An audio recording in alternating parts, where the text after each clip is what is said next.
செய்திகளுடன் இணைந்திருக்கும் உங்கள் அனைவருக்கும் இனிய வணக்கங்கள். முதலில் தலைப்புச் செய்திகள். 2025 டெங்கு 11,000 கடந்தது. தகிக்கின்றது வடக்கு மாகாணம். வடக்கில் வெப்பம் உயர்வு, மக்களுக்கு ஆபத்து.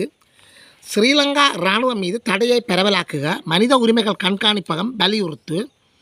வேட்புமனு நிராகரிப்பு சட்டமா திணைக்களத்தில் நாளை கலந்துரையாடல்.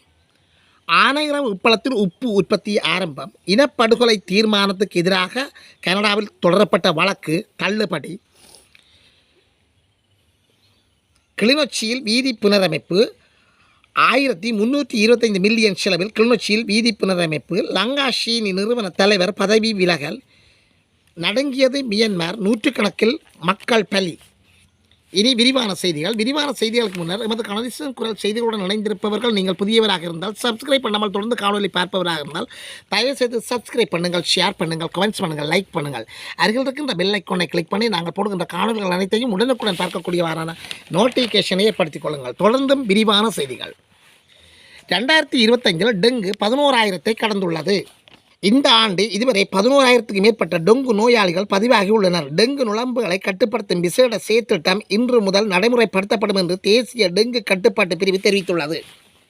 கடும் வெப்பநிலையால் வடக்கு தீப்பற்றி எரிக்கின்றது. வடமாகாணம் உட்பட நாட்டின் பல பகுதிகள் வெப்பநிலை தொடர்ந்து உச்சம் பெறும் என்பதால் பொதுமக்கள் மிகவும் பாதுகாப்புடன் இருக்க வேண்டும் என்று வானொலி ஆய்வு திணைக்களம் அறிவுறுத்தல் விடுத்துள்ளது. இது தொடர்பாக விடுத்துள்ள ஊடக அறிக்கையில் உள்ளதாவது: வடக்கு வடமத்திய வடமேற்கு சப்ரகுவா மாகாணங்களிலும் திருவோணமலை, மட்டக்களப்பு, கொழும்பு போன்ற மற்றும் கம்பகா மாவட்டங்களிலும் சில இடங்களிலும் வெப்பம் குறியீடு அல்லது மனித உடலால் உணரப்படும் வெப்பநிலை கவனம் செலுத்த வேண்டிய நிலையை எட்டியுள்ளது.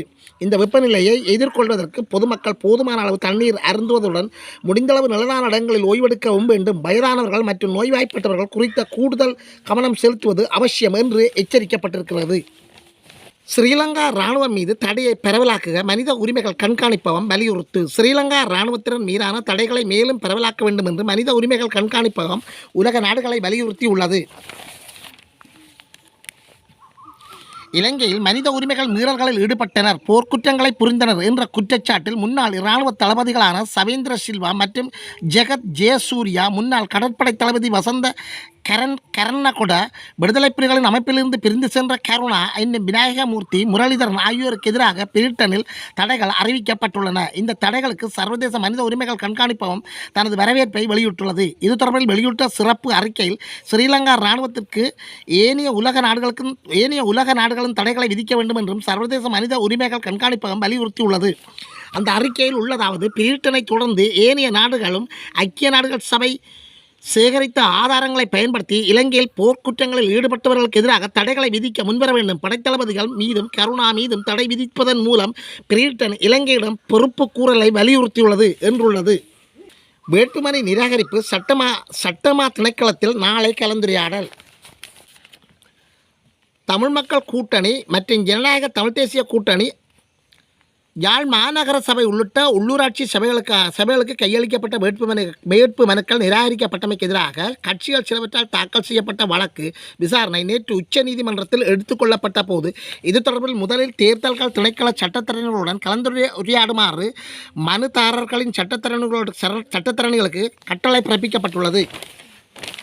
ஆனையிறவு உப்பளத்தில் உப்பு உற்பத்தி ஆரம்பம். ஆனையிறவு உப்பளத்தில் இன்று முதல் உப்பு உற்பத்தி பணிகள் ஆரம்பிக்கப்பட உள்ளன என்று அறிவிக்கப்பட்டுள்ளது. இலங்கையின் அண்மை காலமாக நிலவிய உப்பு தட்டுப்பாட்டை தொடர்ந்து ஆனையிறவு உப்பளத்தை இயங்கு நிலைக்கு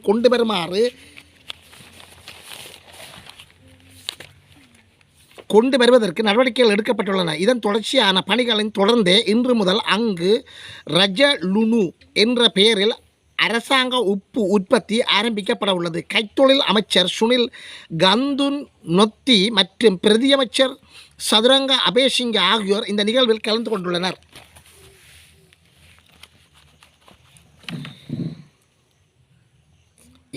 இனப்படுகொலை தீர்மானத்துக்கு எதிரான வழக்கு தள்ளுபடி.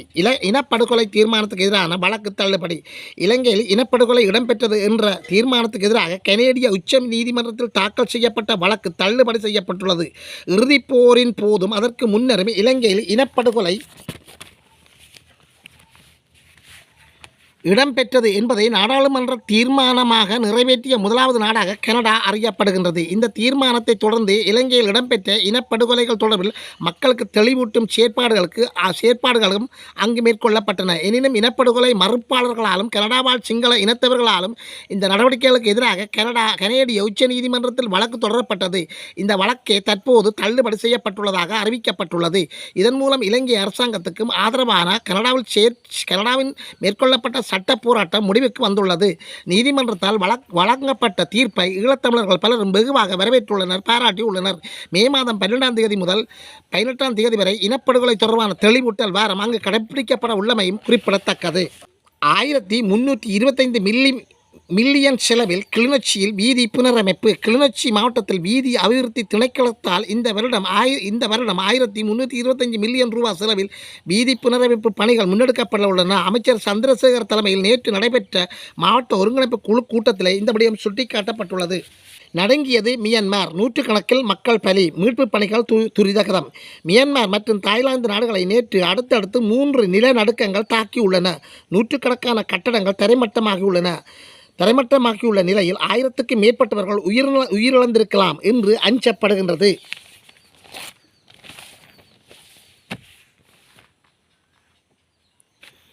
மியான்மரில் 2வது பெரிய நகரமாக அறியப்படும் மண்டலாய் நகரையும் இராணுவ நகரம் என்ற பெயரில் அழைக்கப்படும் நைபிடாஃப் நகரையும் மையமாக வைத்தே இந்த நிலநடுக்கம் ஏற்பட்டுள்ளது என்று முதற்கட்ட தகவல்கள் வெளிவந்துள்ளன.